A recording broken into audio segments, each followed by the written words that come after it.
Buenas tardes a todos, bienvenidos a nuestra primera edición de Despierta Boricua. Mi nombre es Wency Bonilla, soy estudiante del Departamento de Trabajo Social de la Universidad de Puerto Rico en Humacao, y conmigo en esta tarde se encuentra un camarada de lucha que me gustaría que se presentara. Saludos, mi nombre es Luis Alfredo López, soy estudiante graduado de la Escuela Graduada de Planificación del recinto de la Universidad de Puerto Rico en Río Piedras y soy estudiante egresado también de la Universidad de Puerto Rico en Humacao.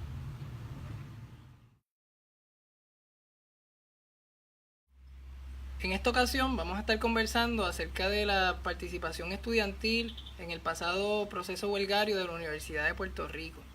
Antes de eso, me gustaría comenzar con un panorama general de cómo ha sido la movilización estudiantil en los pasados meses. Lolo, ¿cómo tú has visto que los estudiantes se han estado organizando y participando recientemente? Mira, durante los pasados meses los estudiantes de la UPR se han estado movilizando alrededor de todo Puerto Rico, convocando asambleas en sus respectivos recintos. Algunas de ellas llegaron a tener participación histórica. Como es el caso de Humacao. Claro, en la primera asamblea de Humacao, el 22 de febrero, tuvieron la participación de 2.188 estudiantes. Entre sus otras asambleas, el 7 de junio tuvieron 552, el 11 de mayo 800 estudiantes y el 30 de marzo 816, lo que evidencia que en al menos 3 de sus 4 asambleas tenían más del 20% de participación estudiantil dentro de cada una de ellas, y también tuvimos una tendencia similar en otros recintos, una participación bastante marcada dentro de sus asambleas. Oye, en el caso de Humacao, en otras ocasiones se daba la problemática de que cuando se convocaban asambleas había que hacer una espera extensa a lo que el quórum se daba, porque los estudiantes pues no llegaban. Sin embargo, eh, lo digo por mi experiencia porque he participado de todas ellas, ha sido algo bastante sorprendente, y la tendencia ha sido constante en el caso de Humacao. El mínimo de asistencia de estudiantes en una asamblea extraordinaria ha sido de más de 500 estudiantes y el quórum es de 410.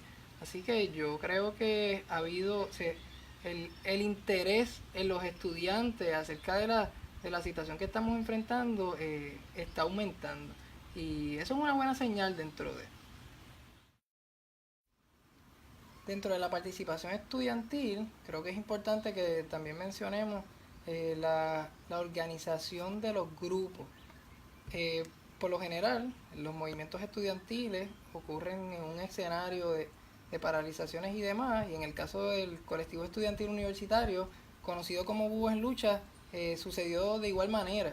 Específicamente fue el año pasado, en abril, que hubo un paro de 11 días, que estudiantes entendieron que era necesario organizarse para que trabajaran durante el periodo que estuvieron en paro. Ahora, este grupo no se limitó al año pasado.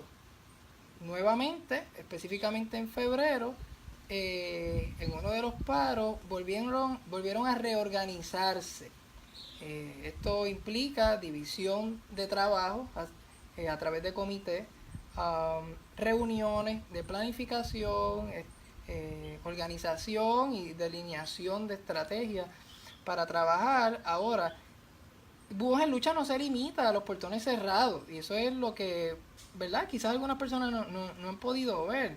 En el mes de marzo y de abril, cuando aún no se había decretado huelga a nivel sistémico, Búhos en Lucha estuvo realizando conversatorios, diferentes actividades, coloquios, tertulias acerca de las discusiones. Se trajeron personas invitadas, se tuvo foros en el que estaba invitada toda la comunidad universitaria. Así que yo creo que la crítica de algunas personas de que se limitan a cerrar los portones y a protestar y a gritar en diferentes lugares, yo creo que es un poco injusta. Y específicamente el colectivo estudiantil universitario en Humacao no se ha limitado a sino que de igual manera trabaja con los portones cerrados y abiertos. El pasado 5 de abril se llevó a cabo la Asamblea Estudiantil Nacional, que contó con la participación de estudiantes de 10 de los 11 recintos y estudiantes de la Escuela de Artes Plásticas y Diseño de Puerto Rico y del Conservatorio de Música de Puerto Rico. En esta, como mencioné anteriormente, Humacao fue preparado, fue listo, fue amolado para la participación y fue reconocido por diferentes personas.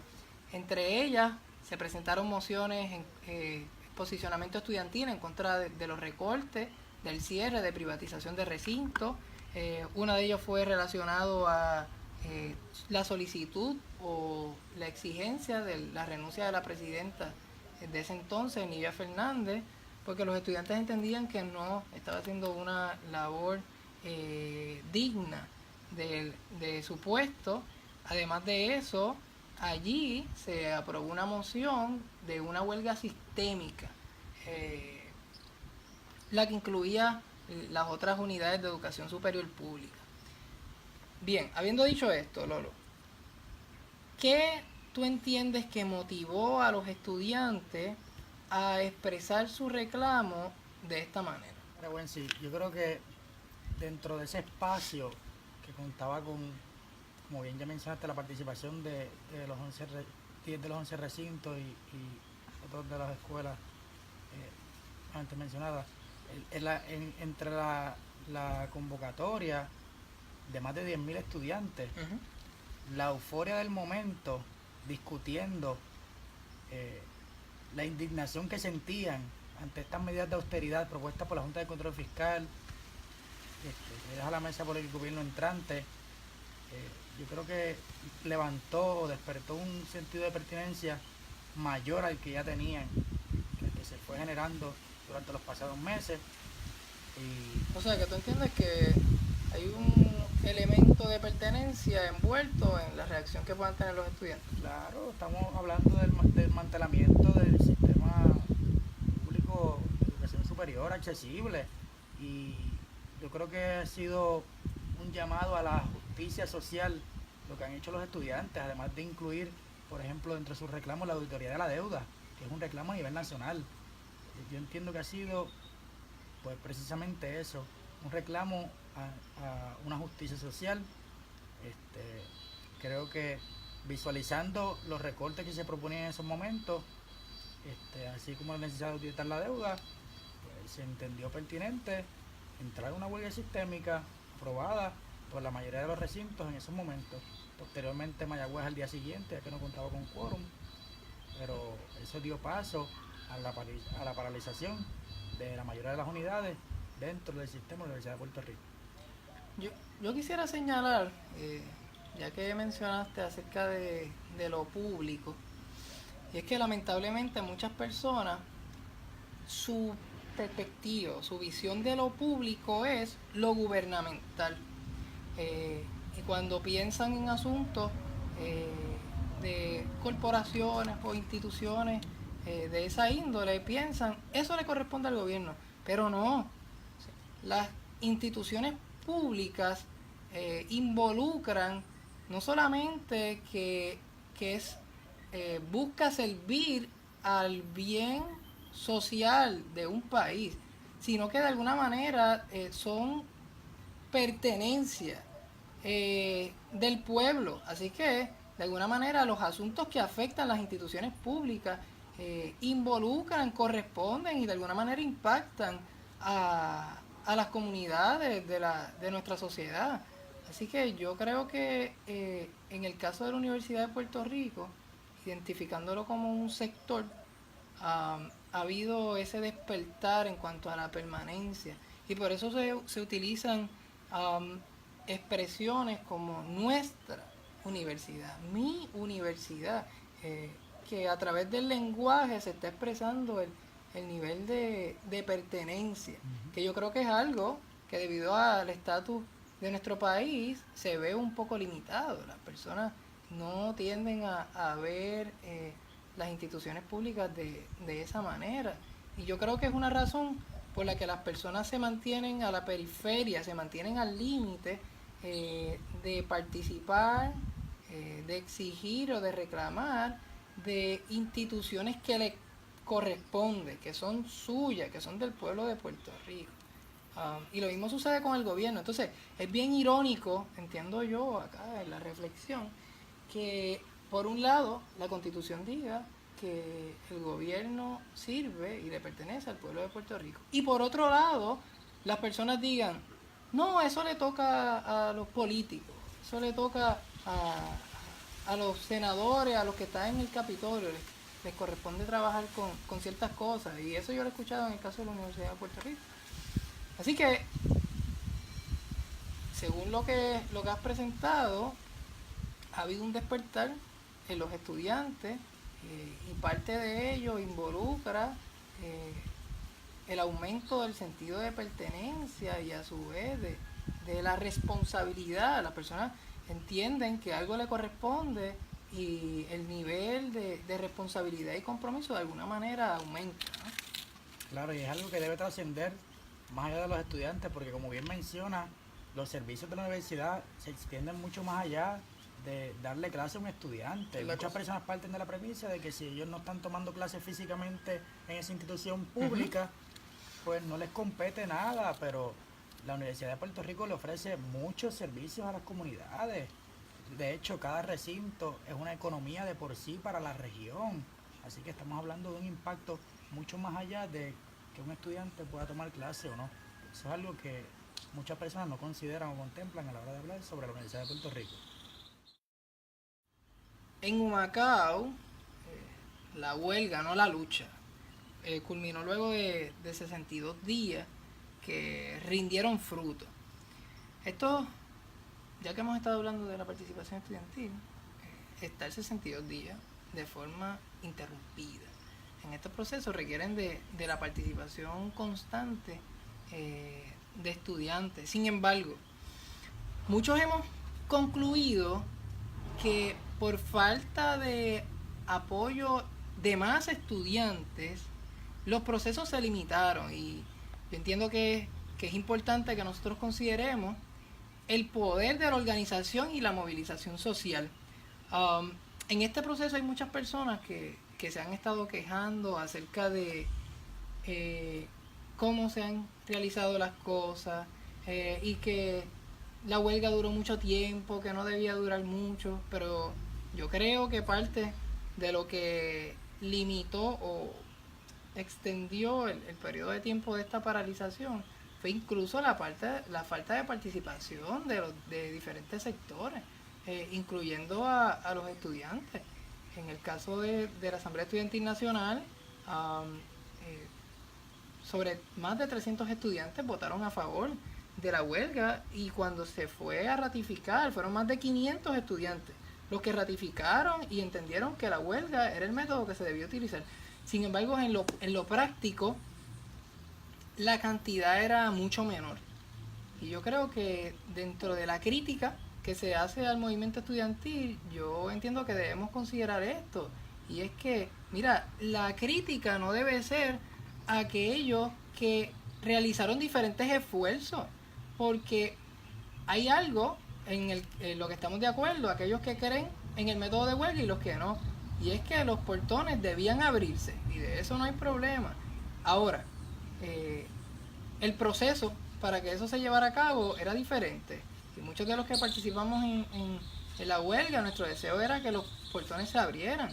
Y por eso queríamos que los procesos de negociación se completaran, por ejemplo. Ahora, la falta de participación de muchos estudiantes y igualmente profesores y no docentes, yo creo que retrasa este tipo de procesos y no debemos desvalorizar el poder que tienen los diferentes grupos civiles. Las personas a veces se limitan a pensar que la democracia es votar, y si la democracia muchos la consideran como el gobierno de todos, pues tú tienes que tener participación activa y en estas situaciones y eventos no se le puede dejar a 2 o 3 que realicen los trabajos y las diferentes estrategias para alcanzar unos objetivos. Y yo entiendo que los reclamos de esta huelga son legítimos y lo entienden personas a favor y en contra de la huelga. Sin embargo, a la hora de la participación, yo entiendo que hay cierta pasividad que algunos grupos asumieron que limitaron que, por ejemplo, al día de hoy los acuerdos no se hayan concretizado. Y lo traigo y lo presento como un asunto que debemos de reflexionar acerca de ello, porque entendemos que esto no finalizó el miércoles, que Humacao fue el último recinto en culminar este proceso, sino que va a requerir de mayores esfuerzos en el futuro. Claro, indiscutiblemente la lucha va a trascender lo que es la huelga y tomará otra forma, pero a ese punto yo creo que indiscutiblemente a mayor cantidad de personas, mayor presión se ejerce y por ende pues se acorta el plazo de paralización, y eso es algo que muchas personas no entendían, y indiscutiblemente de la misma forma había muchas personas a favor de todo esto. Los reclamos son importantes, la auditoría de la deuda, no podemos recortarle a la educación pública superior, que es accesible para el pueblo, pero en la praxis nos quedamos un poco cortos. Y es que bueno, yo soy de los que pienso que no nos debemos dar muy duro con eso, porque culturalmente Puerto Rico no ha tenido esa facilidad de movilizarse tanto, quizás en ciertos momentos históricos, pero hoy día las personas no tienen esa convicción de reclamarlo. Quizás nos mantenemos en la crítica al margen, pero en la práctica de ser presencial, pues nos faltan quizás un empuje. Hay que ver cómo podemos trabajar con eso, pero sí, indiscutiblemente dependíamos de la presión de mayor cantidad de personas, y eso pues no se estaba dando al nivel que nosotros queríamos que se diera. Ahora, en algunos espacios se vio este tipo de movilizaciones, y como ya hemos mencionado, en las asambleas en marcha, y recuerdo la marcha del 1 de mayo, que yo creo que es una fecha histórica, o sea, y más que ser una fecha se va a convertir en un concepto. 1 de mayo, que hubo una movilización masiva, y iba dirigido a realizar un paro nacional, que de alguna manera se logró el objetivo, y diferentes grupos, trabajadores, estudiantiles, sindicales, del aspecto de la educación, e incluso hasta grupos de empresas privadas y demás, se unieron, y yo creo que se logró el objetivo allí. Y muchas personas que no necesariamente apoyaban la huelga de la Universidad de Puerto Rico participaron en dicha marcha. Lo mismo pasó en Humacao. En la marcha que se hizo desde el recinto hasta la plaza, que se dio por título Siempre fue del pueblo, muchas personas que no apoyaban el método de huelga dieron presencia y participaron. Y si de esa misma manera el apoyo hubiese sido consistente, yo creo que los logros hubieran sido hasta mayores. Bueno, queremos dar gracias a Lolo por haberse dado cita aquí en nuestro primer segmento o episodio de Despierta Boricua. Vamos a dar continuación a este método para poder dialogar sobre asuntos importantes acerca de la lucha estudiantil. Así que manténganse pendientes en las redes sociales, específicamente en Búhos en Lucha, porque seguiremos realizando diferentes trabajos con el propósito de defender la educación superior pública. Así que una vez más, agradecido, este es su servidor Wency Bonilla. Gracias. Recuerden, seguimos en pie de lucha. Que han dado la señal.